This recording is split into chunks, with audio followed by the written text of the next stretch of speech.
Hi, my name's Maddie and I'm a student at San Jose State. I'm here to teach you a little bit of the tips and tricks on acid-base balance. With acid-base balance, you want to consider two organs, your kidneys and your lungs. The kidneys, which would be a metabolic problem, are affected by the chemicals bicarb, a base, and hydrogen, which is an acid. Your lungs are affected by CO2 or carbonic acid, and that's a respiratory problem. Any change in these levels in your pH, your CO2, and your bicarb are going to affect your brain. So you're going to see a lot of levels of consciousness changes. The normal levels for your pH are 7.35 to 7.45.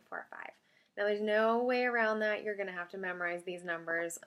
It's part of acid-base balance. Anything below 7.35 is acidosis, and anything above 7.45 is alkalosis. Now the next range you're going to have to remember is your CO2, but this is actually kind of a little easier because your CO2 is between 35 to 45, which actually matches the end numbers of your pH. So it's a little something that makes it a bit easier. Your other numbers for the range are bicarb, and that's between 22 to 26. So make sure you just make flashcards, sit at home, remember these numbers. You're going to have to know your regular ranges to know when things are abnormal. So how does it work? Your kidneys excrete your acids and your bases through urine. It's a slow process. Kind of consider it how often you pee. You breathe a lot more and a lot more quickly than you go pee. So in that sense, you realize that the respiratory system kicks in a lot faster. So if you start to have an imbalance, you're going to see the lungs kick in really quick. It's a quick fix for the lungs, but it's not very efficient. You'll tire out really quickly. If you're sitting there and breathing, it's going to go away and then your kidneys have to kick in. The lungs respond through hyper and hypoventilation. All right, so respiratory acidosis is our first issue that we're going to look at. So this is when you have too much CO2 or acid, which is why it's respiratory acidosis, and that's when your patient is hypoventilating. They're not getting enough CO2 out of the body. This can be caused by abdominal surgery, narcotics, a pneumothorax, anything that causes your patient not to breathe like they should.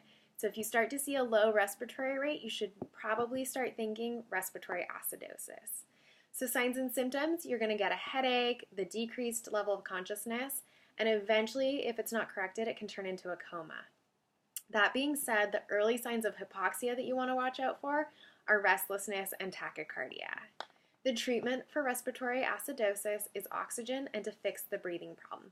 So teaching your patient to turn, cough, and deep breathe, teaching your patient how to splint their new abdominal incision so it hurts less, get them breathing, and get some oxygen in them. The next one is respiratory alkalosis. So this is also a lung problem, which is why it's respiratory. And alkalosis is when you're losing too much acid, so you're losing too much CO2, as in hyperventilating. So this can be caused by your hysterical patient or an acute aspirin overdose. So this is when dad gets really excited that we're having a baby and he starts getting really excited and he's breathing really quick and all of a sudden, bam, you look over and dad hits the floor. That's because he was breathing off too much CO2 and he put himself into a slight respiratory alkalosis. He got dizzy, faint, lightheaded. He may have had some numbness and tingling in his fingers and toes. So this is what you think of when you think respiratory alkalosis. The treatment for this one, you always think of the typical, like, have the patient breathe into a brown paper bag. That may or may not be the treatment at your hospital. Obviously, you have to know your protocols. But you always want to treat the cause, and you may actually need to sedate the patient to get the respiratory rate down. So that's something to consider. Our next is we'll focus on the kidneys. So we're looking at metabolic acidosis. This is a kidney problem, and it's when there's too much hydrogen or there's not enough bicarb. These can be caused by things such as DKA, starvation, or severe diarrhea. So signs and symptoms depend on the cause, but your patient is likely going to have hyperkalemia. So if you remember Shannon's fluid and electrolytes and she went over hyperkalemia, think about those symptoms. And they're also probably going to have a high respiratory rate because they're trying to blow off CO2 to get rid of some of that extra acid. Treatment, treat the problem. And then another one that we can consider is an IV push of sodium bicarb. Always depends on your orders, always depends on what you've got for protocols. Our last condition is metabolic alkalosis, So metabolic alkalosis is also your kidney problem. It's when you have too much bicarb or not enough hydrogen. So you've got too much base and not enough acid. This is caused by losing your stomach contents, so vomiting or having NG dissection that's pulling way too much out, and then taking too many antacids or too much IV bicarb. So if you're trying to correct your metabolic acidosis, you can throw yourself into metabolic alkalosis. Signs and symptoms for this, you're going to have a change in LOC, and you want to monitor for hypokalemia. So when you think metabolic, you want to think that your kalemias are going to match with it. So you want to monitor for muscle cramps and arrhythmias with someone in metabolic alkalosis.